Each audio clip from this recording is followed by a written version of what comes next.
E Banco do Brasil, você chegou a comentar agora, então veio com um resultado bem abaixo do esperado aí nesse último trimestre. No pregão mesmo daquele dia que abriu o mercado já despencou um monte, a galera, não, agora vai voltar a subir, corrigiu ainda mais. O que você enxerga? Que já é oportunidade, que ainda não é, que vai cair mais, que o resultado vai piorar? Banco do Brasil tava na cara ali que ele ia dar uma caída. Ele ia ter uma queda. Ele ia despencar aí a cotação. Você vê que mesmo sem vir com o resultado muito abaixo, você já achava que ele ia cair já. Ele tava sem prêmio negociando e você pode, para quem tá assistindo, pode, Silão, como que eu vou fazer para descobrir o prêmio? Só você olhar dentro da sua carteira e projetar o dividend yield. Qual que é o dividend yield que você aceita por uma estatal? Eu não aceito menos que 10%. Então ele já tava sem prêmio, tava batendo 8,5%, 9% na expectativa maior ali do mercado. Então ele tava sem prêmio já. Também tivemos um movimento que aconteceu antes do balanço, um movimento que chamou a atenção. O movimento foi uma proteção com queda do ativo. Então alguém operou opções ali do Banco do Brasil e chamou minha atenção. Foi mais de 5 milhões de put. O cara comprou a proteção. E aí eu falei, caramba, quem é que gasta muito dinheiro, milhões e milhões, quase 10 milhões de reais para fazer uma proteção? Alguém sabe de alguma coisa. Então, aí a gente fica de olho no mercado para ver o que o mercado nos mostra aí de ativo. Então, quando o Banco do Brasil apresentou aquele resultado, a gente já esperava que o resultado seria ruim. Aí apresentou que o agro, aumento na PDD, e aí falaram que era a resolução que mudou, mas de fato foi ali a parte do agro que penalizou o banco e nesse trimestre também tende a penalizar. Então, o Banco do Brasil, olhando para ele hoje, para ter ali praticamente um prêmio, eu acho que ele tem que bater uns R$19. Para ter pelo menos um prêmio ali por ser estatal. E não ser apaixonado, porque tem gente que é apaixonado. Muitos vão falar assim, esse Silão aí tá louco, tal. Vão xingar a gente aqui. Mas tem que ter prêmio, porque é dinheiro, né? Exato, é que basicamente antes já não tinha prêmio porque você pegava o yield projetado 8%, com o preço lá próximo de 30%. Aí agora teve uma queda da expectativa dos resultados, né? Então vai ter um resultado menor, vai pagar menos dividendo e mesmo assim tá com mais ou menos um yield projetado de uns 8%. Então o preço só se ajustou para continuar com esse mesmo patamar de yield, né? E sempre a bolsa vai reajustar. Tem pessoa que não entende isso. A bolsa ela sempre reajusta. O ativo, ele vai corrigir até ele ficar com um dividend yield legal ali pro investidor que está comprando falar, não, agora tem prêmio e eu vou comprar esse ativo. Então, se cair de novo, se o lucro for para 5 bi, ele vai reajustar, ele vai continuar caindo. Aconteceu a mesma coisa assim com o próprio Santander. E olhando pro passado, o Santander, na última crise que tivemos, ele reduziu o lucro, mas ele não diminuiu o payout. E essa última crise, saiu muitas informações aí que grandes investidores estavam vendendo, né? Santander, vender Itaúsa, falaram de chinelinho e tudo mais. Aí eu falei, mas Santander, ele vai continuar a mesma coisa, porque o controlador ele quer esse 50%. E, de fato, foi 50%. Então, tudo, o passado nos mostra, o Banco do Brasil nos mostrou também, que no passado teve 3, 4 anos de lucro, depois começou a cair. Assim, então tava na cara que o Banco do Brasil ia, em algum momento, ali dar uma derrapada. Tinha que dar uma derrapada. E o agro é bem cíclico, né? Então é normal que algum problema o agro vai dar, em algum momento, dar um calote, né? Aí e a galera tem que esperar já que pode acontecer, né? Em algum momento. E os fundos imobiliários do agro também, porque tem pessoas que gostam, né? E aí não entende isso, porque a Selic tá penalizando muito esses fundos imobiliários. Por isso que eu nunca entrei. Porque quando você olha o percentual a indexação desses fundos, você vê ali que, eles estão indexando a Selic. Então, Selic é 15, como que esses caras vão pagar, sendo que a soja está na mínima? Sim, então não tem como. Então ali você já vê que já começa a ficar o risco muito alto, tanto os FIAGRO e duplamente o Banco do Brasil, por emprestar ali também dinheiro para eles. E Banco do Brasil, então, para você ver uma margem de segurança, uns 18, 19? 18, 19 reais ali. Para quem não segue os aportes da MD, né, que é a ação mais descontada que eu faço toda segunda-feira, é esse preço. Agora, para quem tem uma estratégia definida, igual a estratégia MD, eu acho que 24 para baixo já dá para comprar. Por quê? Porque ele paga 7 vezes por ano. Então, se ele pagar 8% 7 vezes, beleza, dá para você reinvestir em algo que vai te trazer uma rentabilidade maior. Exato. Que Sempre buscando rentabilidade. Que você tá recebendo um prêmio quando você segura o papel, né? Esse que é o ponto. Isso, aí você vai... Não tem uma margem tão grande, porque não passa... Tá 8, né, pra uma estatal, isso que eu vejo, né? Que pelo fato de ser uma estatal, 8 não é tão interessante, né? Mas se passa de 10, 11, aí já fica melhor, né? Mas eu vejo que depende da estratégia da pessoa também, que ela pode estar focando mais no longo prazo, esperando que o resultado vá melhorar. Então hoje paga 8, talvez no futuro pague mais, melhor resultado com esse mesmo... com um dividendo um pouco mais alto, então às vezes pode fazer sentido a pessoa ir comprando já, mas que é a oportunidade mais óbvia, eu também vejo que tem que dar uma derrapada maior aí pra chegar, sim. né? Que eu vejo que é uma boa empresa, mas não é uma baita barganha, acho que esse que é o ponto, não é porque caiu que é uma baita barganha, né? Não, tem coisas melhores. O que você vê que tá melhor aí que Banco do Brasil? Itaúsa e Bradesco. Itaúsa Mas só também. que tudo é preço. Então, Silão, depois que eu vi esse vídeo aí de vocês, eu vou comprar. Não. Bradesco ali tem que esperar ele fechar o gap. O gap dele tá no 12,60, o BBDC3, né? E se ele não fechar, tudo bem. Mas ali o melhor preço seria esse, 12,60, R$13, ali o BBDC3. Agora, Itaúsa, ela tá com a prática, ela tá sem dívida, né? Ela disse que vai investir quando a Selic começar a cair.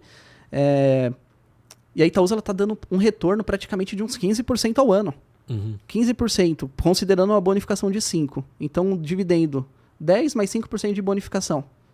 Já tá interessante. Tá mesmo. interessante, porque hoje a Selic tá 15%, e se a Selic cair, Itaúsa vai pelo menos subir uns 10% para cima ainda.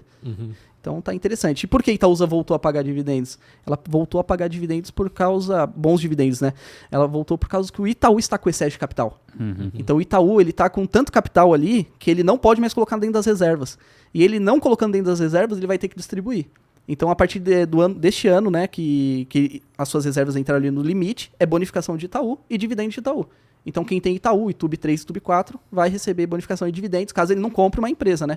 Do nada ele vai e compra uma empresa também aí, Imagina, ele compra uma transmissora ou algo do tipo, vai pagar muitos bilhões e aí também vai zerar um pouco do caixa. Exato, que historicamente o Itaú é meio que anticíclico, né? Então, quando o mercado tá com o juro lá embaixo, ele vai lá, distribui, ele não fica muito preocupado em aquisição, porque quando o juro tá baixo, qualquer empresa que ele for comprar vai custar caro, né?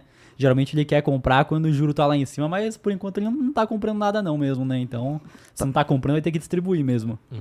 E eu vi no teu vídeo falando sobre o gap de Bradesco, como que é ter essa paciência de esperar fechar o gap, o que você vê? Às vezes não bate uma ansiedade, quero comprar já, não vou esperar isso daí, que o resultado veio acima do esperado, ele já deu aquela porrada pra cima, né? Quando saiu esse resultado, eu falei, nossa, agora vai disparar mesmo. Porque o resultado foi bom. Teve controle de custos, né? Então o mercado tava esperando isso, mas imaginava que seria 2026. Os caras conseguiu controlar 2 bi ali de custo. A PDD ainda aumentou, mas teve um controle de 2 bi. E o que aconteceu naquele dia do resultado? Aconteceu que eu estava posicionado em opções. Porque eu faço uma estratégia de opções para pegar o prêmio. Eu jogo o strike lá em cima. E o Bradesco, naquele dia do resultado, subiu mais de 10%. Aí eu falei, nossa, agora eu vou ser exercido. Então fui, esperei dar uma recuada, comprei. Por que eu comprei? Porque o resultado foi bom e eu acreditava que ele ainda iria continuar lá em cima, porque o ROI dele veio muito bom. Então peguei o banco do Bradesco, aí entreguei a parte da opção e já coloquei mais Bradesco aí, sem olhar preço médio. Então muita gente fala, nossa, eu tenho que ficar focado em preço médio. Se eu focasse em preço médio assim, se a pessoa focar tanto em preço médio, ela vai deixar passar essas oportunidades. Porque ela ficaria com medo de mudar e entregaria e depois não conseguiria pegar. Aí a parte que você falou, como ter paciência? Então, trabalhando isso ainda, eu percebi que, utilizando opções, a minha estratégia ela consegue ser melhor. Por quê? Porque você já tem um interesse em comprar hoje. E aí é você contra você. Você olha lá dentro da sua corretora, você olha dentro ali do seu saldo, você vai falar, nossa, agora eu vou pegar Bradesco.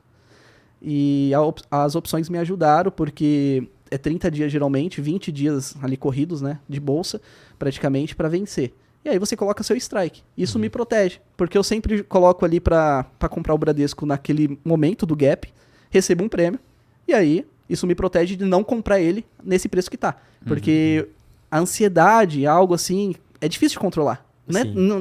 É difícil até de falar, porque cada pessoa é diferente, mas eu vejo que se eu não tivesse fazendo essa parte de opções, eu já teria comprado o Bradesco no preço que tá hoje. Entendi, aí acaba protegendo um pouco da ansiedade e já usar as opções pra isso, né? Que aí você tem... É o contrato. Você tem ali aqueles 20 dias de contrato, você tem que esperar o contrato acabar.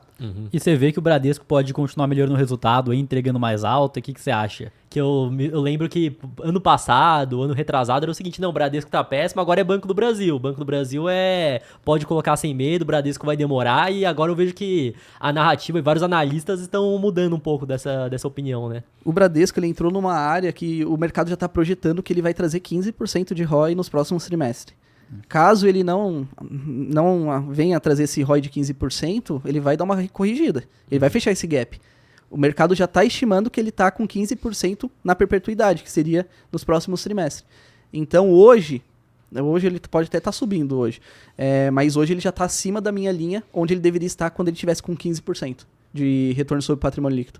Então hoje o mercado está estimando que ele já está com 15%. Então isso vai quebrar as pernas se ele não trazer essa eficiência no próximo resultado. Uhum. Então, se não trazer o ROI que a galera tá esperando aí aí vem a queda. E às vezes se traz o que a galera tá esperando também, né? A galera vende também, mas às vezes pode segurar melhor, né? Por isso que as pessoas não entendem, né? Assim, nossa, o resultado foi bom, o lucro deu quase 5 bilhões, e aí o banco cai. Por quê? Porque o mercado já começou a estimar aquele retorno, aquele lucro antes. Sim. Então já tá precificado. Uhum. Então aí veio igual, veio abaixo, é queda. É que nem, como é que a galera chama? Que é sell the news. Que nem o Bitcoin, vai ter ETF Spot, vai ter ETF Spot. Aí a galera tá projetando que vai ter, aí o preço vai subindo. Aí quando sai o ETF, aí corrige porque a galera vende a notícia, né? Aconteceu, agora vende. Por mais que corrija, depois pode voltar a subir. Muita gente acaba operando dessa forma, né? Sim, ainda mais quando tem uma imprevisibilidade, né? Será que vai ter? Será que não vai ter? Será que esse é o momento? Aí vem, mas o preço já esticou antes e acaba corrigindo de volta, né? E é bom ficar nessa parte de notícia, porque a notícia ela mexe muito com o preço. Uhum. Então o mercado é notícia, matéria, fato relevante. E aí, se você fica atento a essas informações, você consegue pegar um movimento legal. Mas depois do dia que sair o resultado, muito raro vai continuar explodindo pra cima. Mas você vê que o Bradesco conseguiu correr um pouco atrás do prejuízo, né? Que ele tava um pouco arcaico ainda, muito na questão do digital também. Você vê que ele vem se corrigindo aí, trazendo mais inovação aí que tá faltando um pouco. O que você acha? É que olhando pro Bradesco a gente vê quem tá dentro, assim, tem a cabeça mais engessada, parece. Eles são mais antigos, né? Uhum. Então precisa de uma cabeça nova, assim, na parte da gestão, diretoria, os conselheiros. Então tudo que mude isso, que aconteça essa mudança, na minha visão seria isso pro Bradesco. E tá segurando muito caixa, tem um dinheiro bom ali pra comprar boas empresas, não sei por que segura tanto, mais de 80 bi ali parado. Acho que tá faltando um pouco disso também, principalmente nessa questão de inovação. E liga o alerta para bonificação, porque se ele continuar agora nos 15%, aí volta de novo a estratégia de bonificar. Bradescão. Realmente, né? Que aí já vai ter muito mais caixa aí pra poder fazer uma bonificação. Pra fazer os aumentos de capital, isso mesmo. E pra você que quer comprar criptomoedas ou investir no exterior, a parceira aqui do podcast é a Quantifury, corretora internacional 100% taxa zero. E fazendo seu primeiro investimento equivalente a $50, você ainda ganha uma recompensa em Bitcoin. É só escanear o QR Code que tá aqui na tela ou clicar no link da descrição.